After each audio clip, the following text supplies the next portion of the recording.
नमस्कार दोस्तों, मैं आप सभी का अपने YouTube चैनल की ऑनलाइन क्लासेज में स्वागत करता हूं। आशा करता हूं कि आप सभी स्वस्थ होंगे। जैसा प्यार बेटा आपकी पिछली वीडियोस को देखने को मिल रहा है, ऐसा ही प्यार बनाए रखिएगा।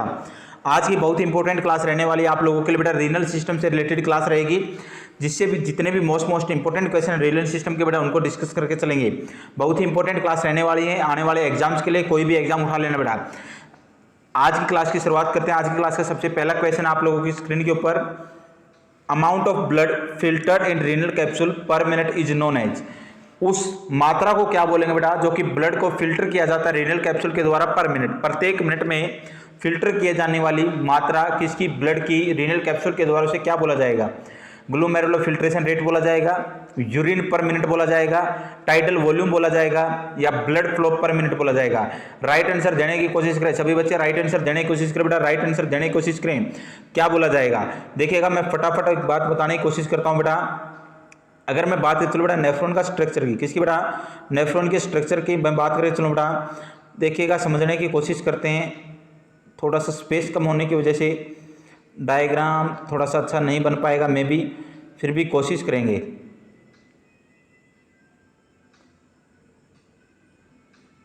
देखिएगा बेटा, मैं समझाने की कोशिश करता हूँ। ये होता है बेटा अपना एफरेंट आर्टियोल्स, ये होता है इफरेंट आर्टियोल्स, ये अपना बेटा ग्लोमेरुलस, ये अपना बेटा बाउमन कैप्सूल, ये अपना बेटा पीसीटी, यहाँ पर अपना डिसेंडिंग लूप ऑफ फैनले, नीचे आएगा लूप ऑफ फैनले, यहाँ पर आएगा असेंडिंग लूप ऑफ फैनले, ये अपना डीसीटी और ये अपना सीडी।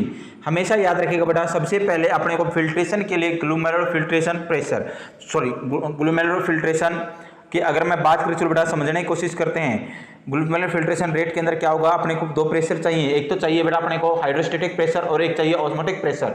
दोनों प्रेशरों के कारण बेटा एक नेट फिल्ट्रेशन प्रेशर NFP आता है 10 mm ऑफ Hg। कितना आता है सर? 10 mm of Hg। और वही डिसाइड करता है बंदे के अंदर जो अपनी क्या होती है, GFR होती है, ग्लोमेरुलर फिल्ट्रेशन रेट होती है, कितनी होती है? नॉर्मल की मैं बात करें चलो बेटा, नॉर्मल होती है 125 ml पर मिनट, किसके अंदर? मेल के अंदर। 105 ml फीमेल के अंदर। 187 बेटा प्रेग्नेंट लेडी के अंदर। हमेशा याद रखिएगा 187 किसके अंदर होगी सर? प्रेग्नेंट लेडी के अंदर होगी। नेक्स्ट वन बेटा, हमेशा 50% इंक्रीज हो जाती है प्रेग्नेंट लेडी के अंदर। Next one 180 litre per day क्या होता है? यूरिन आउटपुट होता है। नेक्स्ट वन अगर मैं बात करूं बेटा, हमेशा याद रखिएगा 99% GFR का क्या हो जाता है बेटा? रीएब्जॉर्ब कर लिया जाता है। केवल और केवल 1% क्या होता है? वाटर से वेस्ट के रूप में, यूरिन के रूप में निकलता है। तो हमेशा अपन याद रखिएगा बेटा, जो अमाउंट होगी फिल्टर होती है उसे अपन बोल के चलते हैं GFR। क्या बोलते हैं बेटा? GFR, ग्लोमेरुलर फिल्ट्रेशन रेट बोल के चलते हैं। नेक्स्ट वन, नेक्स्ट क्वेश्चन तरफ रुक करते हैं आज क्लास से। नेक्स्ट क्वेश्चन बेटा, normal range of pH of urine is. Normal range क्या रहेगी? पीएच इसकी यूरिन की 4.5 to 8, 4.0 to 6, 6 to 7 या 7 to 8। राइट आंसर देने की कोशिश करें फटाफट राइट आंसर देने की कोशिश करें बेटा। नॉर्मल रेंज पूछिए, एक्यूरेट नहीं पूछा, नॉर्मल रेंज पूछिए। नॉर्मल रेंज क्या रहेगी? नॉर्मल रेंज क्या रहेगी बेटा? यूरिन की नॉर्मल रेंज क्या रहती है सर? कहां से कहां तक अपन नॉर्मल बोल सकते हैं यूरिन की रेंज को? तो हमेशा याद रखिएगा बेटा, जिंदगी के अंदर भूलना मत है, 4.5 to 8। किसको बेटा? 4.5 to 8 जो रेंज रहती है यूरिन की, उसे नॉर्मल रेंज के अंदर काउंट किया जाता है। नॉर्मल अगर मैं बात करूं 6.4, कितना बेटा? 6.4, या कई बुक्स के अंदर 6.8 नॉर्मल पीएच मानी गई है किसकी? यूरिन की। लेकिन रेंज के अंदर हमेशा याद रखिएगा 4.5 to 8।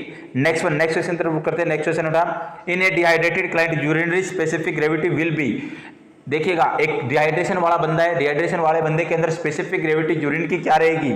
एलिवेटेड बढ़ी हुई मिलेगी, डिक्रीज कम मिलेगी, नॉर्मल मिलेगी, या अनप्रेडिक्टेबल, कोई चेंज नहीं आएगा। देखिएगा बेटा, हमेशा याद रखिएगा, अगर मैं बात करें चलो बेटा, अगर स्पेसिफिक ग्रेविटी क्या होती है बेटा? जो कंसंट्रेटेड, कंसंट्रेशन कितनी है यूरिन के अंदर, कंसंट्रेशन कितनी है? हमेशा याद रखिएगा नॉर्मल क्या होती है, स्पेसिफिक ग्रेविटी कितनी होती है? तो याद रखिएगा अडल्ट पर्सन के अंदर बेटा 1.010 to 1.030, और बच्चे के अंदर बेटा 1.005 to 1.010। और बेटा जो बच्चे के अंदर स्पेसिफिक ग्रेविटी होती है यूरिन की, सेम है स्पेसिफिक ग्रेविटी होती है एमनियोटिक फ्लूइड की। कौन से फ्लूइड की बेटा? एमनियोटिक फ्लूइड की। हमेशा जिंदगी के अंदर याद रखिएगा। नेक्स्ट वन, अगर मैं बात समझाने की कोशिश करूं बेटा, अगर आपको कई बुक्स के अंदर देखने को मिलेगा स्पेसिफिक ग्रेविटी नॉर्मल मानी गई है, मैं साथ के साथ बता देता हूं 1.016 to 1.025 भी मानी गई है। हमेशा याद रखिएगा। और हमेशा याद रखिए बेटा, दो कंडीशन के अंदर, एक तो मैं बात बात करूं बेटा डायबिटीज मेलाइटिस, कौन सी बेटा डायबिटीज मेलाइटिस सर, कौन सी कंडीशन डायबिटीज मेलाइटिस के अंदर क्या होगा, हमेशा याद रखने की कोशिश कीजिएगा। डायबिटीज मेलाइटिस के अंदर कैसी देखने को मिलेगी, एलिवेटेड देखने को मिलेगा। क्यों देखने को मिलेगा बेटा, क्योंकि हमेशा याद रखिएगा क्या होता है डायबिटीज मेलाइटिस के अंदर पोलीयूरिया होता है, पोलीयूरिया होता है सर, उसके अंदर ग्लूकोज भी आता है और ग्लूकोज आता तो कंसंट्रेटेड कर देता है किसको, यूरिन को। नेक्स्ट बेटा हमेशा याद रखने की कोशिश कीजिएगा विंटर होता है, सर्दियों के अंदर सर क्या होता है, सर्दियों के अंदर ना तो बेटा अपना स्वेटिंग के द्वारा वेस्ट प्रोडक्ट बाहर निकलता है और ज्यादा मात्रा में भी यूरिन पास आउट नहीं करते हैं, कम मात्रा में यूरिन पास आउट करते हैं, जिसके कारण क्या देखने को मिलता है, कंसंट्रेटेड यूरिन देखने को मिलता है। विंटर के अंदर भी क्या होगी, स्पेसिफिसिटी बढ़ती है। नेक्स्ट में बेटा हमेशा याद रखिएगा समर के अंदर और एक डिजीज कंडीशन होती है डायबिटीज इंसिपिडस, कौन सी होती है बेटा डायबिटीज इंसिपिडस। इन दोनों कंडीशन के अंदर स्पेसिफिक ग्रेविटी कम होती है। पर्सन है डिहाइड्रेटेड, कैसे बेटा डिहाइड्रेटेड, पानी की कमी होगी और पानी की कमी होगी तो यूरिन जैसा जाएगा कंसंट्रेटेड जाएगा और कंसंट्रेटेड जाएगा तो किसका मीन से एलिवेटेड हुई है क्या स्पेसिफिक ग्रेविटी। हमेशा याद रखिएगा बेटा डिहाइड्रेशन वाले केस के अंदर जो स्पेसिफिक ग्रेविटी क्या होती है सर, इंक्रीज होती है, एलिवेटेड होती है। नेक्स्ट क्वेश्चन तरफ रुक करते हैं आज की क्लास का। नेक्स्ट क्वेश्चन है which of the following is normally found in urine. अगर मैं बात करूं बेटा कोई भी बंदा है, कोई भी पर्सन है यूरिन पास आउट कर रहा है नॉर्मल कंडीशन के अंदर, तो उसके यूरिन के अंदर कौन सी चीज है जो कि प्रेजेंट होगी लेकिन उसको नॉर्मल माना जाएगा। ऑप्शन 1 है ग्लूकोज, ऑप्शन 2 है प्रोटीन, ऑप्शन 3 आरबीसी, ऑप्शन 4 है क्रेटिनिन। हमेशा याद रखिएगा बेटा अगर मैं बात करके चलूं, एक तो बेटा प्रोटीन, किसको बेटा प्रोटीन को, और एक बेटा ब्लड सेल होंगी उनको कभी भी फिल्टर नहीं होती। नेक्स्ट अगर मैं बात करके चलूं ग्लूकोज अगर फिल्टर हो गई या प्रोटीन कभी फिल्टर हो गई तो उनको बेटा 100% रीएब्जॉर्प्शन कर लिया जाता है पीसीटी प्रोक्सिमल कन्वर्जेंट ट्यूबल्स के द्वारा 100% रीएब्जॉर्प्शन देखने को मिलेगा ग्लूकोज और अमीनो एसिड का। नेक्स्ट में बेटा हमेशा याद रखिएगा क्रेटिनिन। क्रेटिनिन नॉर्मली किसके अंदर प्रेजेंट होता है सर, नॉर्मली प्रेजेंट होता है बेटा यूरिन के अंदर। नॉर्मल लेवल होता है 0.6 टू 1.2। कितना होता है क्रेटिनिन का लेवल बेटा 0.6 टू 1.2 नॉर्मल लेवल होता है, तो नॉर्मल मानेंगे क्रेटिनिन को। नेक्स्ट क्वेश्चन की तरफ रुक करते हैं। नेक्स्ट क्वेश्चन है risk factor for urinary calculus is. अगर बेटा मैं बात करूं चलो यूरिनरी कैलकुलस है क्या स्टोन है, उसके लिए रिस्क फैक्टर क्या रहेगा, हाइपरथायरॉयडिज्म रहेगा, हाइपोथायरॉयडिज्म रहेगा या हाइपर पैराथायरॉयडिज्म रहेगा या बोथ बी एंड सी रहेगा। राइट आंसर देने की कोशिश करो बेटा। राइट आंसर क्या रहेगा सर, हमेशा याद रखिएगा हाइपर पैराथायरॉयडिज्म क्या करने की कोशिश करेगा बेटा, हाइपर पैराथायरॉयडिज्म क्या करेगा, बोन से क्या कराएगा बेटा, बोन से शिफ्ट कराता है कैल्शियम को कहां पर, ब्लड के अंदर। ब्लड के अंदर कैल्शियम का लेवल ज्यादा होगा, हाइपर कैल्शियमिया होगा, हाइपर कैल्शियमिया होगा तो क्या कर सकता है कि यूरिनरी कैलकुलस या रेनल स्टोन कोज करने का कार्य करता है। ये एक प्रकार से अपन बोल सकते हैं सर क्या होगा, रिस्क फैक्टर रहता है क्या sir, hyper parathyroidism. Next question तरफ करते हैं। नेक्स्ट क्वेश्चन क्या रहेगा, common type of stone in kidneys. Common type का स्टोन कौन सा होता है किडनी के अंदर। ऑप्शन 1 है कैल्शियम स्टोन, ऑप्शन 2 है ऑक्सलेट स्टोन, ऑप्शन 3 है बेटा पाइरूवेट स्टोन, ऑप्शन 4 है मिक्स्ड स्टूरेट स्टोन।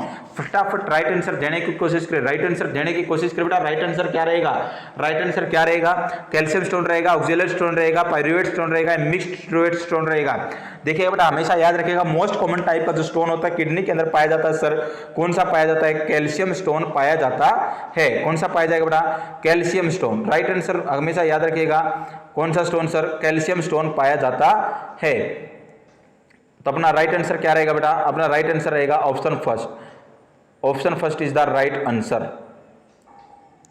नेक्स्ट क्वेश्चन तरफ रुक करते हैं। नेक्स्ट क्वेश्चन आज की क्लास का, expected laboratory finding in a person with renal failure is. अगर कोई बंदा बेटा वो रीनल फेलियर है उसके अंदर, तो उसके अंदर जो लेबोरेटरी अपन डायग्नोस्टिक एवेल्युएशन है उसके अंदर क्या चेंजेस मिलेगा, क्या फाइंड आउट होगा उसके अंदर बेटा, BUN blood urea nitrogen level 35 mg पर DL मिलेगा, पोटासियम 4 मिली इक्विवेलेंट पर लीटर मिलेगा। ऑप्शन 2 है ब्लड pH 7.2 होगी, पोटासियम 6.5 मिली इक्विवेलेंट पर लीटर होगा। ऑप्शन 3 है 15 mg पर DL होगा, इंक्रीज होगा serum calcium level, creatinine 1.0 mg पर DL। ऑप्शन 4 है 1 होगा 25 mg पर DL, पोटासियम रहेगा 3.5 milli equivalent per litre. Right answer फटाफट राइट आंसर देने की कोशिश करें। राइट आंसर क्या रहेगा बेटा, राइट आंसर क्या रहेगा इस क्वेश्चन का, फटाफट राइट आंसर देने की कोशिश करें। देखिएगा हमेशा याद रखिएगा, वन होता ब्लड यूरिया नाइट्रोजन का नॉर्मल लेवल होता है सर 8 to 25 mg/dl, और पोटासियम का सभी को पता होगा नॉर्मल लेवल होता है 3.5 to 5.1 milli equivalent per litre. Option first के अंदर मैं मानता हूं वन का लेवल बढ़ा हुआ है लेकिन पोटासियम का लेवल नॉर्मल है। ऑप्शन सेकंड के अंदर पीएच कम है लेकिन पोटासियम का लेवल बढ़ा हुआ है। ऑप्शन थ्री के अंदर बेटा नॉर्मल रेंज है वन की, सीरम कैल्शियम की अगर मैं बात करें बढ़ा हुआ है लेकिन क्रेटिनिन की भी नॉर्मल रेंज है, तो किसी प्रकार की प्रॉब्लम नहीं है। ऑप्शन फोर्थ के अंदर बेटा वन का नॉर्मल लेवल है, पोटासियम का भी नॉर्मल लेवल है। तो अपन ने चारों के चारों ऑप्शन को पढ़ने की कोशिश की, आंसर देने की कोशिश करते हैं। तो मैंने बोला फर्स्ट ऑप्शन के अंदर पोटासियम क्या है, नॉर्मल है। सेकंड के अंदर दोनों चीजें एबनॉर्मल हो रखी है, पीएच कम हो रखा है, पोटासियम बढ़ रखा है। थर्ड के अंदर वन नॉर्मल है, क्रेटिनिन नॉर्मल है, केवल कैल्शियम बढ़ा, इससे कोई लेना देना नहीं है। वन नॉर्मल है और पोटासियम भी नॉर्मल है। फोर्थ के अंदर तो अपना राइट आंसर क्या जाएगा सर, ऑप्शन सेकंड जाएगा। नेक्स्ट क्वेश्चन बुक करते हैं आज क्लास से। नेक्स्ट क्वेश्चन है the amount of protein intake to be maintain during renal failure is. मैं बात कर चलूं बेटा रीनल फेलियर है, रीनल फेलियर वाला क्लाइंट है, उसके अंदर बेटा जो डाइट रहेगी वो हाई प्रोटीन रहेगी या लो प्रोटीन रहेगी। हमेशा याद रखिएगा लो प्रोटीन, क्या रहेगी बेटा, लो प्रोटीन। अकॉर्डिंग टू ऑप्शन अपना आंसर क्या जाएगा, ऑप्शन वन है 0.6 to 0.8 kg per day, 0.8 to 1 kg per day, 1 to 1.5 kg per day, 1.5 to 2 kg per day. फटाफट राइट आंसर देने की कोशिश करें, सभी बच्चे राइट आंसर देने की कोशिश करें। बेटा राइट आंसर क्या जाएगा, मैंने बोला कम से कम क्या देना है सर, प्रोटीन इंटेक करवाना है। तो हमेशा याद रखिएगा बेटा अपना राइट आंसर क्या जाएगा सर, ऑप्शन फर्स्ट क्या जाएगा बेटा, option first 0.6 to 0.8 kg per day right answer रहेगा। नेक्स्ट क्वेश्चन पर करते हैं आज की क्लास का। नेक्स्ट क्वेश्चन है एक्यूट रीनल फेलियर रिजल्टिंग। अगर बेटा एक्यूट रीनल फेलियर हो गया तो उसके रिजल्ट के अंदर क्या देखने को मिलेगा। ऑप्शन फर्स्ट है hypokalemic acidosis, option second hyperkalemic alkalosis, option third है बेटा हाइपरकैलेमिक एसिडोसिस, या ऑप्शन फोर्थ है हाइपोकैलेमिक एसिडोसिस। फटाफट राइट आंसर देने की कोशिश कीजिए बेटा। एक्यूट रीनल फेलियर है, कौन सा बेटा, रीनल फेलियर हो गया, किडनी फिल्टर करने में क्या हो गई है, समर्थ है बेटा, अच्छे से काम नहीं कर पा रही, अच्छे से फिल्ट्रेट नहीं कर पा रही, तो बॉडी के अंदर क्या क्या चेंजेस देखने को मिलेंगे। ऑप्शन ए भी बताया hypokalemic acidosis, second hyperkalemic alkalosis, third one hyperkalemic acidosis या हाइपोएल्केमिक एसिडोसिस। देखिएगा हमेशा याद रखिएगा बेटा, फिल्टर क्या नहीं कर पा रही, फिल्ट्रेट नहीं कर पा रही, फिल्टर नहीं कर पाएगी तो पोटासियम का लेवल ज्यादा होगा या कम होगा, बढ़ा हुआ मिलेगा, हाइपरकैलेमिया होगा। साथ के साथ बेटा बॉडी के अंदर नाइट्रोजनियस वेस्ट का लेवल बढ़ रहा है ना कि कम हो रहा है। नाइट्रोजनियस वेस्ट का अगर मैं बात करूं लेवल बढ़ेगा तो हमेशा याद रखिएगा एसिडोसिस होगा। तो अपना राइट आंसर क्या जाएगा सर, हाइपरकैलेमिक एसिडोसिस। क्या जाएगा सर, हाइपरकैलेमिक एसिडोसिस आएगा। हाइपरकैलेमिया होगा और साथ में नाइट्रोजनिक वेस्ट का लेवल बढ़ने के कारण एसिडोसिस देखने को मिलेगा। नेक्स्ट क्वेश्चन शुरू करते हैं। नेक्स्ट क्वेश्चन आज की क्लास का, electrolyte abnormality need to closely monitor in diuretic phase of renal failure is. देखिए बेटा रीनल फेलियर हो गया, रीनल फेलियर का बेटा डायरेटिक फेज और डायरेटिक फेज के अंदर कौन से इलेक्ट्रोलाइट को अपने को क्लोजली जरूरत होगी आराम से क्या करने की, मॉनिटर करने की, क्या हो सकता है, कौन सा लेवल बढ़ सकता है, कौन सा कम हो सकता है। हमेशा याद रखिएगा तीन फेज होते हैं, ओलिगोयूरिक फेज होता है, फिर डायरेटिक फेज आएगा और फिर आएगा रिकवरी फेज। किसके अंदर बेटा, रीनल फेलियर के अंदर। और इसके अंदर पूछा है डायरेटिक फेज के अंदर, डायरेटिक फेज के अंदर क्या उनसे इलेक्ट्रोलाइट को अपने को एब्नॉर्मलिटी को मॉनिटर करना है। ऑप्शन फर्स्ट हाइपरकैलेमिया और हाइपोनेट्रीमिया को करना है क्या, ऑप्शन सेकंड हाइपरकैलेमिया एंड हाइपरनेट्रीमिया को करना है क्या, ऑप्शन थर्ड है बेटा हाइपोकैलेमिया हाइपोनेट्रीमिया को करना है क्या, ऑप्शन फोर्थ है हाइपोकैलेमिया हाइपरनेट्रीमिया को करना है। हमेशा याद रखिएगा बेटा अगर इसके अंदर मैं बात कर चलूं बेटा दोनों के दोनों डायरेटिक फेज के अंदर क्या होगा, ज्यादा मात्रा में क्या होगा, यूरिन पास आउट होगा, और ज्यादा मात्रा में यूरिन पास आउट होगा तो अपने को क्या देखने को मिलेगा, हाइपोकैलेमिया और हाइपोनेट्रीमिया दोनों देखने को मिल सकते हैं। तो अपना राइट आंसर रहेगा ऑप्शन थ्री। कौन सा रहेगा बेटा, ऑप्शन थ्री अपना क्या रहेगा, राइट आंसर रहेगा। तो अपने को दोनों के दोनों को नोटिस करके चलना है। नेक्स्ट क्वेश्चन शुरू करते हैं। नेक्स्ट क्वेश्चन रहेगा आज क्लास बेटा, hemodialysis remove harmful waste from the body is also remove. बेटा हीमोडायलिसिस होता है, एक प्रोसेस होती है जिसके द्वारा रिमूव किया जाता है बॉडी से वेस्ट को। और इसके अंदर क्या रिमूव किया जाता है, extra protein, extra water, extra insulin या ऑल ऑफ द अबव। फटाफट राइट आंसर देने की कोशिश करें, राइट आंसर देने की कोशिश करें बेटा। रीनल फेलियर हो गया, रीनल फेलियर के केस के अंदर ये अपन हीमोडायलिसिस प्रोसीजर परफॉर्म करके चलते हैं। हमेशा याद रखिएगा बॉडी के अंदर प्रोटीन बढ़ेगा तब हीमोडायलिसिस की जरूरत नहीं होगी, बॉडी के अंदर वाटर बढ़ेगा तब नीड हो सकती है, क्योंकि रीनल फेलियर हुआ, रीनल फेलियर किडनी फेल होगी, किडनी फिल्टर करने में असमर्थ है, और असमर्थ तो बॉडी के अंदर क्या हो जाएगा बेटा, फ्लूइड ओवरलोड होगा, बॉडी के अंदर वाटर क्या होगा, डिपोजिशन होगा, एक्यूमुलेशन होगा, जगह जगह पर हर पार्ट के अंदर क्या देखने को मिल सकती है, मिगैली देखने को मिल सकती है, एनलार्जमेंट देखने को मिल सकती है, और उस कंडीशन के अंदर अपने को हीमोडायलिसिस करना पड़ेगा। और हीमोडायलिसिस के अंदर अगर हार्मफुल वेस्ट फ्रॉम बॉडी से रिमूव कर रहे हैं तो उसको कर रहे हैं वाटर को। किसको बेटा? वाटर को। ना तो प्रोटीन को करते हैं, ना इंसुलिन को करते, केवल और केवल किसको करते हैं? एक्स्ट्रा वाटर को। नेक्स्ट बेटा नेक्स्ट क्वेश्चन है, among the following which is not a principle of haemodialysis. Haemodialysis का कौन सा प्रिंसिपल इसके अंदर नहीं है? फटाफट राइट आंसर देने की कोशिश करें। कौन सा प्रिंसिपल नहीं है हीमोडायलिसिस का? Ultrafiltration, osmosis, inhibition, diffusion. हमेशा याद रखिएगा, अल्ट्राफिल्ट्रेशन पे भी काम करता है, ऑस्मोसिस पे भी काम करता है, डिफ्यूजन पे भी काम करता है। कौन सा बचा सर? और इनहिबिशन। कौन सा बड़ा? इनहिबिशन के ऊपर काम नहीं करता। ऑप्शन अपना थर्ड राइट जाएगा। नेक्स्ट क्वेश्चन रुक करते हैं। नेक्स्ट क्वेश्चन आज की क्लास का, हिमेचुरिया इज मैनिफेस्टेशन ऑफ। हिमेचुरिया किसके अंदर देखने को मिलता है? Blood in urine. हिमेचुरिया का मीन्स होता है बड़ा ब्लड इन यूरिन। किसका साइन एंड सिम्टम है? किसके अंदर देखने को मिलेगा? एक्यूट ग्लोमेरुलोनेफ्राइटिस के अंदर, ब्लड ट्यूमर के अंदर, रीनल स्टोन के अंदर, या ऑल ऑफ द अबव। फटाफट राइट आंसर देने की कोशिश करें बेटा। हिमेचुरिया ब्लड इन यूरिन किसके अंदर देखने को मिलता है? तो हमेशा याद रखिएगा बेटा, अपना एक्यूट ग्लोमेरुलोनेफ्राइटिस के अंदर भी देखने को मिलेगा सर, ब्लड ट्यूमर के अंदर भी देखने को मिलेगा, रीनल स्टोन के अंदर भी देखने को मिलेगा। तो ऑल ऑफ द अपना राइट आंसर जाएगा। सभी तीनों के तीनों कंडीशन के अंदर क्या देखने को मिल सकता है? हिमेचुरिया देखने को मिल सकता है। नेक्स्ट क्वेश्चन शुरू करते हैं। Next question, the clinical manifestation of nephritic syndrome include which of the following. आपके पास चार ऑप्शन दिए गए और चार ऑप्शन में से आपको साइन एंड सिम्टम बताना है। किसका बताना है सर? नेफ्रेटिक सिंड्रोम का बताना है। और इसके अंदर हिमेचुरिया होगा, मैसिव प्रोटीन यूरिया होगा, वेट लॉस होगा, या इंक्रीज होगा सीरम एल्ब्यूमिन लेवल। फटाफट राइट आंसर देने को से। नेफ्रेटिक सिंड्रोम हमेशा याद रखिएगा बच्चे की बीमारी होती है, और इसके अंदर देखने को मिलता है बेटा मेन साइन एंड सिम्टम बता रहा हूं फटाफट। हिमेचुरिया देखने को मिलता है। क्या देखने को मिलता है? ब्लड इन यूरिन देखने को मिलता है, हिमेचुरिया देखने को मिलता है।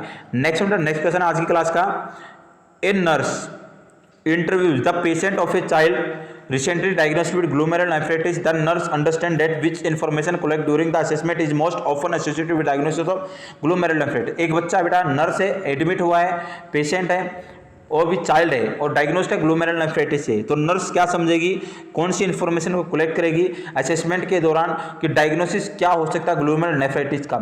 ऑप्शन 1 है streptococcal throat infection 2 week prior to diagnosis. Diagnosis किए आज से 2 सप्ताह पहले उसको कौन थ्रोट इन्फेक्शन था और तो वो को भी कौन सा बेटा? स्ट्रेप्टोकोकल। सेकंड वन है child field of a bike on the handlebars. क्या हो गया बेटा? चाइल्ड गिर गया, फॉल हो गया किसी बाइक से। थर्ड वन है nausea and vomiting for last 24 घंटे से उसको नोजिया वोमिटिंग हो रहा है। फोर्थ वन है urticaria and itching for 1 week prior to diagnosis. एक सप्ताह पहले से उसको क्या हो रहा है? अर्टिकेरिया, जगह जगह रेसिज हो गए हैं और बेटा इचिंग और उसको खुजली हो रही है। तो हमेशा याद रखिएगा बेस्ट डायग्नोसिस क्या रहेगा? उसको 2 सप्ताह पहले क्या मिलेगा? थ्रोट इन्फेक्शन मिलेगा और उसके बाद उसको क्या हो सकता है? ग्लोमेरुलोनेफ्राइटिस हो सकता है। और इसी के कारण बेटा अगर मैं बात करके चलूँ, अपने को एक RHF होता है, rheumatic heart disease, sorry RHD होता है, वो भी देखने को मिलती हैं बच्चे के अंदर। नेक्स्ट क्वेश्चन की बात करते हैं। Next question, the diet regiment for a child with acute glomerulonephritis. अगर कोई बच्चा है, बच्चे के अंदर बेटा एक्यूट ग्लोमेरुलोनेफ्राइटिस के अंदर कौन सी डाइट रहेगी? ऑप्शन फर्स्ट है लो सोडियम हाई कैलोरी, लो पोटासियम लो प्रोटीन, लो सोडियम हाई प्रोटीन, लो कैल्शियम लो पोटेशियम। फटाफट राइट आंसर देने की कोशिश कीजिएगा। फटाफट राइट आंसर देने की कोशिश कीजिएगा। कौन सी रहेगी डाइट? कौन सी देखने को मिलती है? डाइट कौन सी देखने को मिलती है बेटा? हमेशा याद रखिएगा, मैं भी यहाँ पर ऑप्शन चूज गलत हो गया है। लो सोडियम और लो प्रोटीन। क्या बेटा? लो सोडियम और लो प्रोटीन आना था। क्या आना था सर? लो प्रोटीन। हमेशा याद रखिएगा ग्लोमेरुलोनेफ्राइटिस वाले बंदे के अंदर लो सोडियम और लो प्रोटीन डाइट अपन देके चलते हैं। ऑप्शन 3 अपना क्या जाएगा? राइट आंसर जाएगा। नेक्स्ट बेटा अगर मैं बात करके चलूँ, आज की क्लास को अपन यहीं पर खत्म करते हैं। अगर वीडियो आपको पसंद आए तो ज़्यादा से ज़्यादा शेयर कीजिएगा, वीडियो को लाइक कीजिएगा, चैनल को सब्सक्राइब कीजिएगा।